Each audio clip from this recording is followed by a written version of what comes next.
The butter, y'all, is the easiest one there is. This one, you don't have to have a water bath canner. You don't have to have a pressure canner. There's nothing complicated about it. It's called a hot pack. And what you do is you take the jars that you want to put your butter into. I'm going to use little half-pint jars because if there's no refrigeration, I don't want a great big amount of butter that when I open the jar, I can't refrigerate it, and then I'm going to be waiting for it to go bad and I get sick. You know, we don't want that. So I'm putting it in small jars that we can use before that butter will go bad. So, old folks used to leave the butter sitting out on the table, right? Didn't worry about sticking it in the fridge. How long can you leave it sit out like that before it goes bad? Oh, it's eaten up before it. Yeah, I know, right? Yeah, a couple weeks. If you put the butter into the refrigerator, it will last approximately 3 weeks, I believe is what they said. And if you did something else, it would go for 5 weeks. But it's not going to last forever, even if you just keep butter in the refrigerator. You have to put it in the freezer, you got to process it, do something. It won't keep in the refrigerator indefinitely.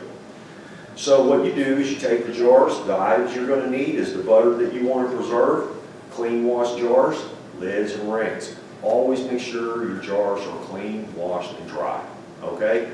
And some people have a sanitizer setting on their dishwasher. That's the easy one to use. You just run them through like that, and it washes them, gets them up to temp, heats, stores it, you know, kills everything, dries them all out, and they're ready to go. This one will be more important to make sure you did that. The one that's going in the pressure canner isn't that big of a deal because it's going to go up high enough, it's going to kill everything, so your jars are going to end up permanently sterilized for that application, whereas if you're not getting it to that temperature, you're running the risk of a contaminated jar. So this one, you want to make sure you have sanitized jars. Place the jars on a pan in a cold oven, all right?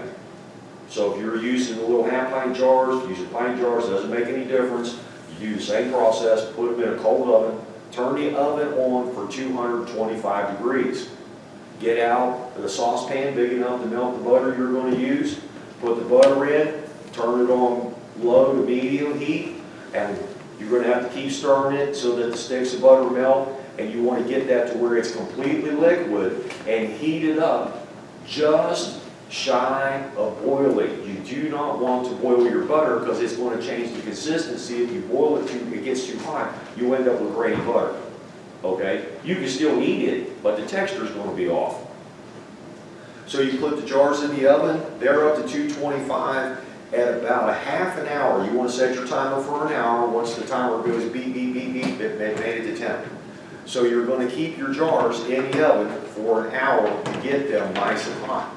At about a half an hour, 40 minutes, take your lids, put them on a cookie sheet, and in my oven when I was doing this, there was, you know, you got 2 racks. Well, if you're only doing pint jars or half pint jars, you got plenty enough room to where you can slide that rack, the second rack, with the rings on it, and then when the time goes off for the jars to be done, then your rings are already sterilized as well. You brought them up to temp. You want to leave the oven on. Your butter's melted, and when you melt the butter and it gets right before boiling, it's going to have some little foamy stuff on the top. You want to take a spoon and lightly skim as much of that off as you can get off. Put it in a bowl off to the side. Don't throw that away. That's some pretty good stuff. If you got a dog or a cat, they're going to love you if you give them that stuff. There's nothing wrong with it. You can eat it yourself. You can do a lot of different things with it. You figure that one out on your own. But once you got that off, you take one jar out of the oven, use an oven mitt or a pair of tongs or something that you're going to burn your fingers on that jar. It's 225 degrees. Now you take a ladle and you put it into the butter and you fill your jar. Where do we fill the jar to? Up to an inch of head space. Once you do that, you wipe off the rim. Now, a lot of times they tell you to use white vinegar and a paper towel. If it's a dairy product, don't put vinegar anywhere around there because you accidentally introduce that vinegar into that dairy product, what's it going to do? Curdle it. Nobody likes curdled butter and milk, and that's just nasty thing. You can just take a damn paper towel, make sure you wipe the lid off real good, that there's not any grains of salt or anything like that on it. Put the ring on, twist it down finger tight, set it on the paper towel, or the towel on the countertop, and then get another jar and repeat until you fill all your jars, ran out of butter, whichever comes first. And when they sit there, as they cool off, you'll hear them pop, pop, pop. That's all you gotta do. That's shelf-stable butter, y'all, with no refrigerator, no freezer, that's good for 2 years.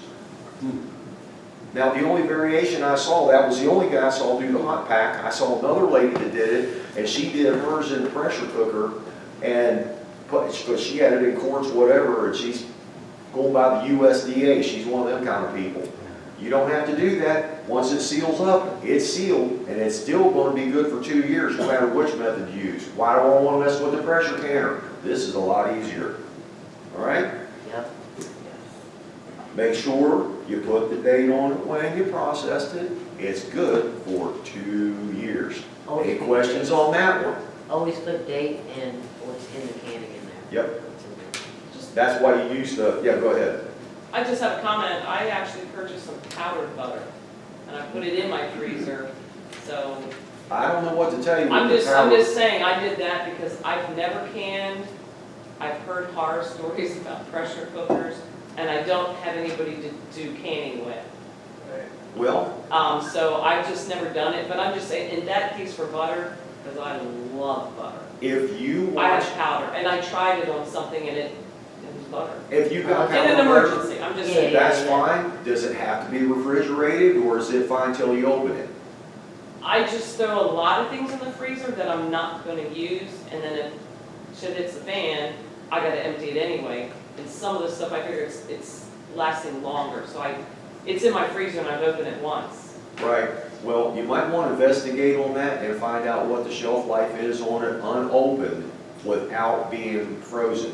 Or you can get the oxygen, they take the oxygen, you put the powdered butter into a canning jar, and they have these little packets, and you put it in the jar and you seal it because it's dry, right? Now put it in a jar, it pulls the oxygen out, it will also seal it. Okay. That So might- the packs are in everything, like Yeah, yeah.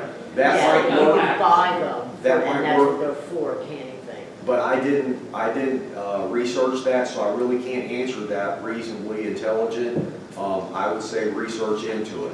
As far as the difficulty of canning, it's more intimidating until you've done it a couple It's times, not- yeah. and then it's just routine. It's not that difficult to do. We're using, I didn't bring it, we got a great big old like 1940 pressure canner that doesn't have a jiggler. It's got a vent valve. You open up the petcock, wait till it gets done steaming, you shut it It's and done. watch the pressure gauge, and then you gotta regulate the heat to keep the pressure where it goes. It's so old that the seal Can't get had rod replacement on part. it, he had to make a seal to go around it. I fabricated a new one. That's what hillbillies do. You don't say, I can't do it. You use what you got and you make it work. It works fine. Yeah, no. So you could go out and spend a bunch of money on real fancy electric, digital, pressure canner.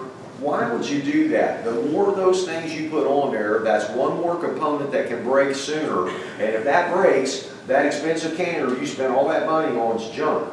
It's a nice big paperweight. Best thing to do is keep it simple, stupid. Kids, whatever it is that you're doing, get things without digital components. Yes. Are they convenient? Yes, they are. But are they going to last like the one we got that's, you know, 1941. way older than me? I was born in 1961, so that thing's old enough to be my mama. You know what I'm saying? It's over 80 years old. Yeah, so get one that's all simple mechanics. Don't get the stuff that takes electricity to plug it in, and don't get the ones with the digital fancy stuff. It's just going to break, and it's made in China.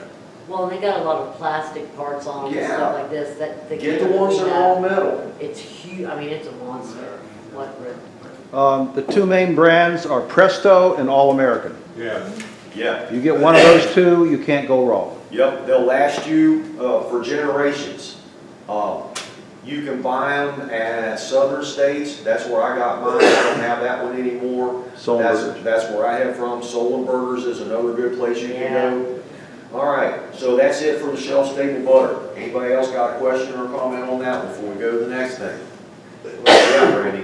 A lot of this, I know this is you're supposed to do all this ahead of time, of course, before the electric goes out, but you could actually do a lot of the stuff over a campfire, couldn't you? With the water bath canner, absolutely. Now, I Figure it wouldn't out. recommend trying to use a pressure canner on a wood fire. That might be a little tricky.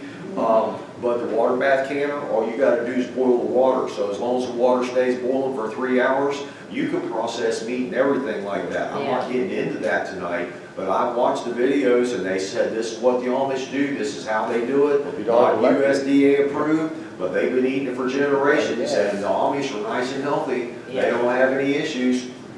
All right,